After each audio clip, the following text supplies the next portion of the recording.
Wallis Simpson called Queen Elizabeth the Queen Mother Cookie. In return, Elizabeth referred to her only as that woman, or the black sheep. In The Crown, we saw this rivalry unfold. But what truly caused the tension between them? How did their relationship evolve over time? And were they truly the rivals we saw on screen? In this video, we'll explore the quiet war between two women whose rivalry left a mark on royal history.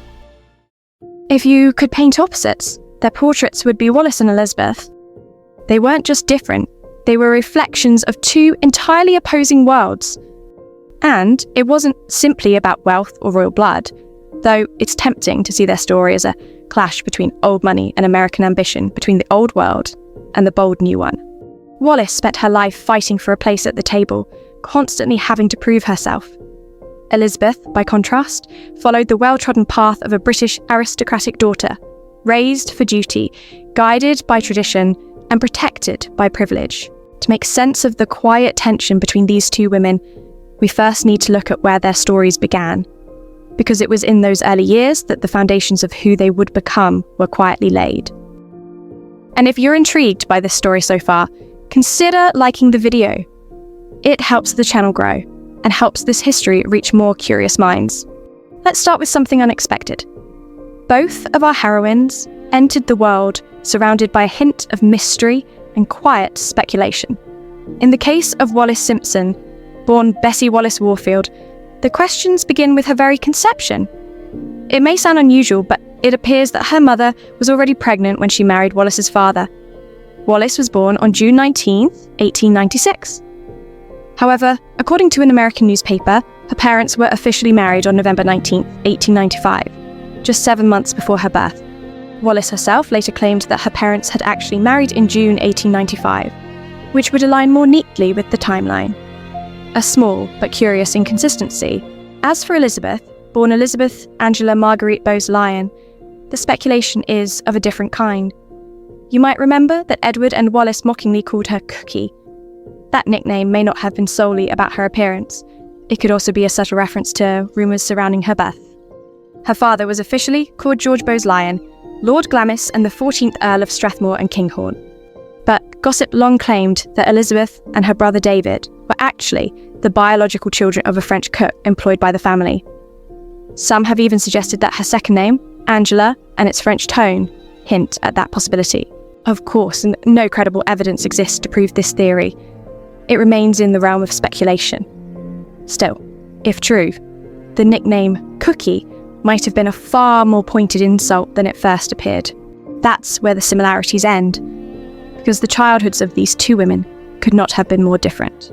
Wallis's father died when she was just a year old, and although she was born in America, a country often seen as the land of independence, at that time, a woman was rarely considered a fully autonomous person.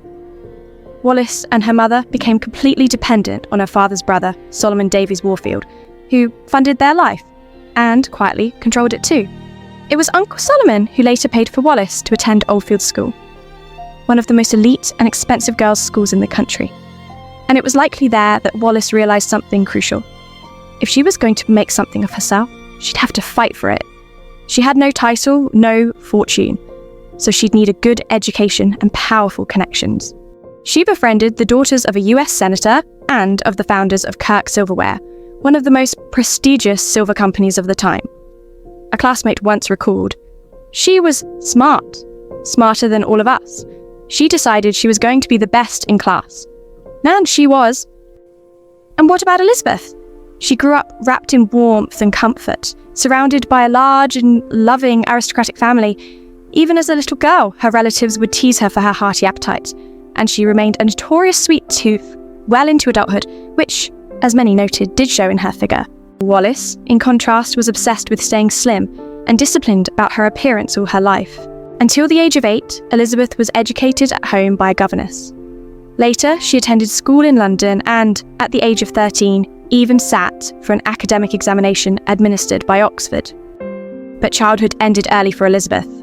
At 14, the First World War broke out, and their family estate, Glamis Castle, was transformed into a convalescent home for wounded soldiers.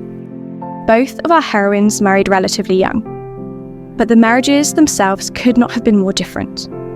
For Wallis, marriage was an escape, a way to get out from under the control of her domineering uncle. Now, it would be her husband who bore the responsibility for her. Unfortunately, that first husband was a heavy drinker, and the marriage quickly became unhappy.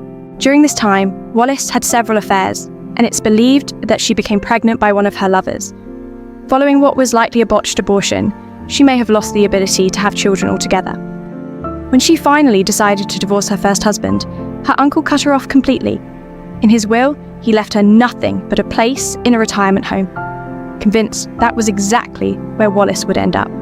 But by the time her first marriage ended, Wallis already had a second suitor in place, Ernest Simpson, who himself divorced his wife in order to marry her.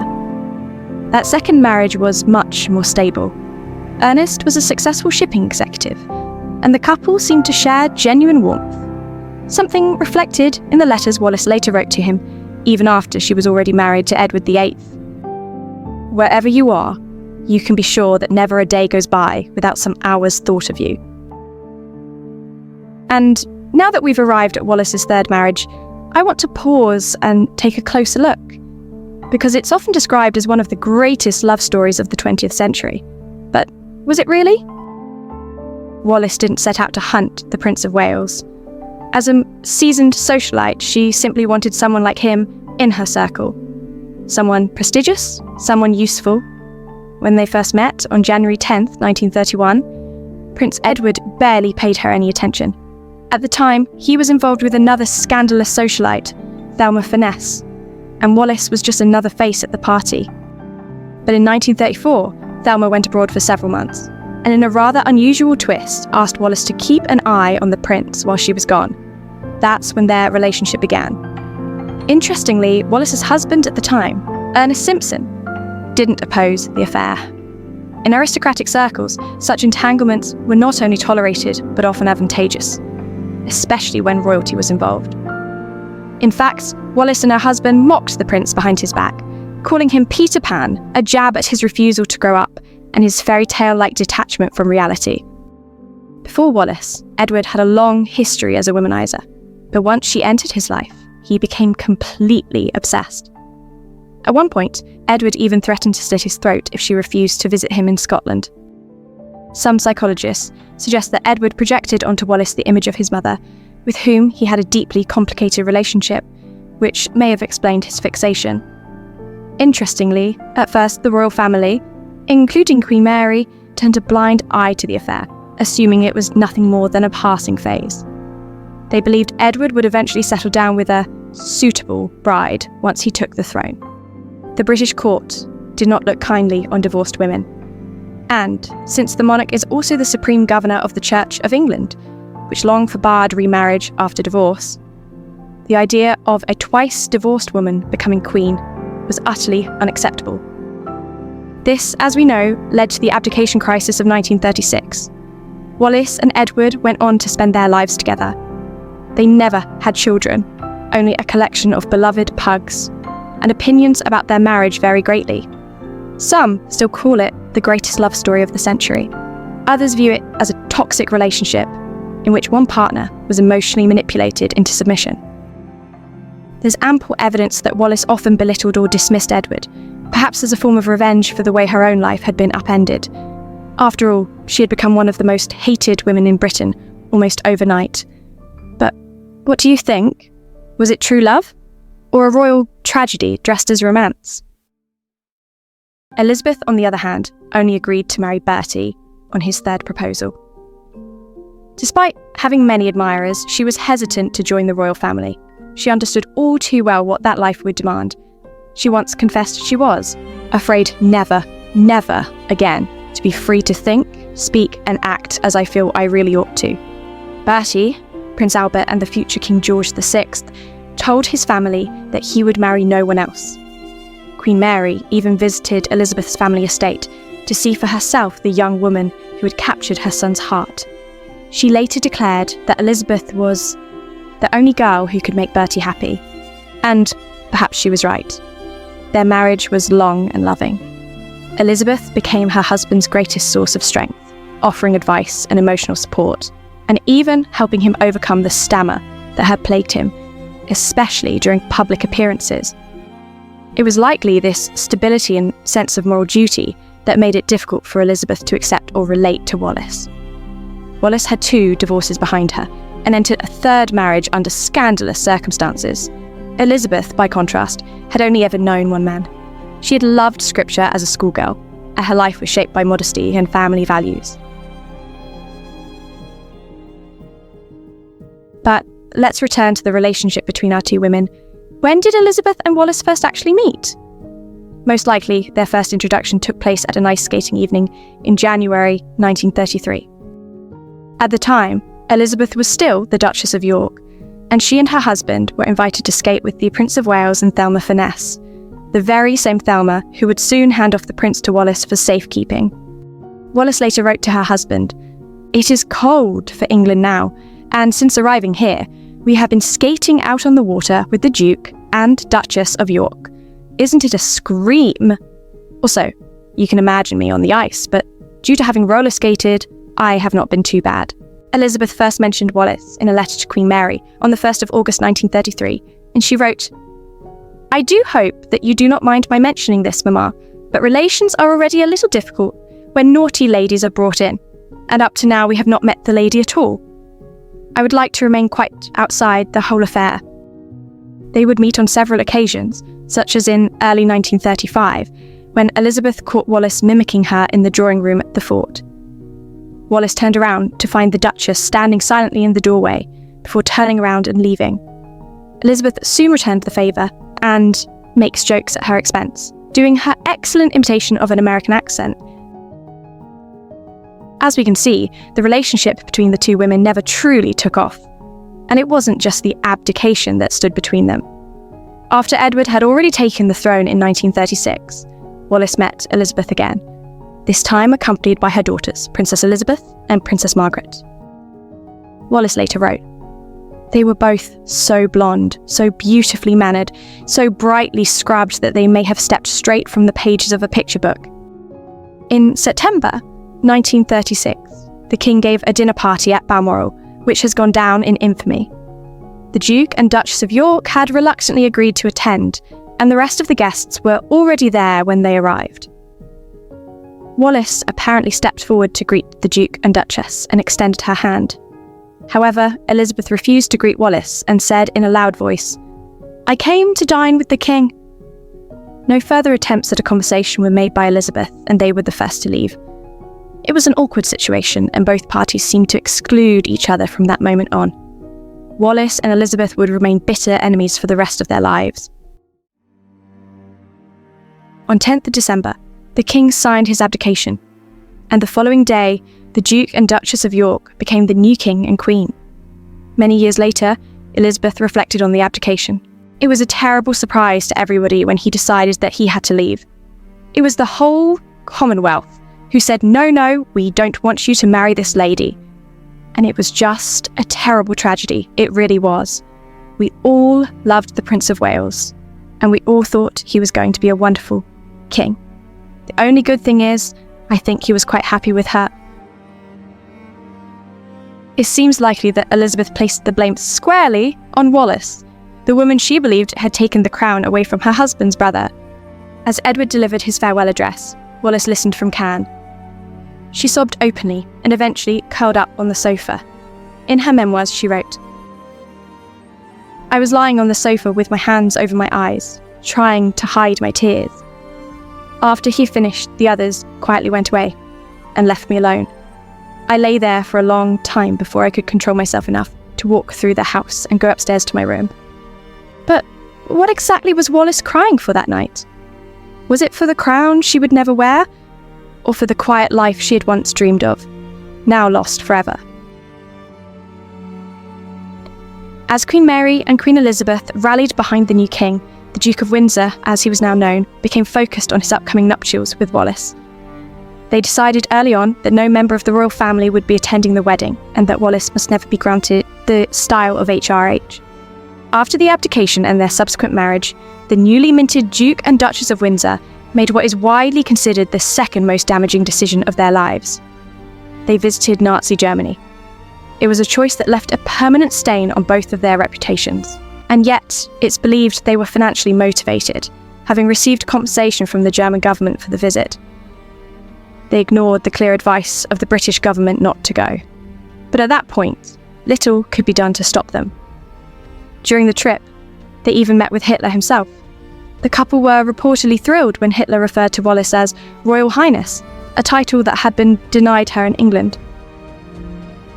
In season 2 of The Crown, a full episode is dedicated to the so-called Marberg Files, real documents that suggested alarming ties between Edward and the Nazi regime during World War II.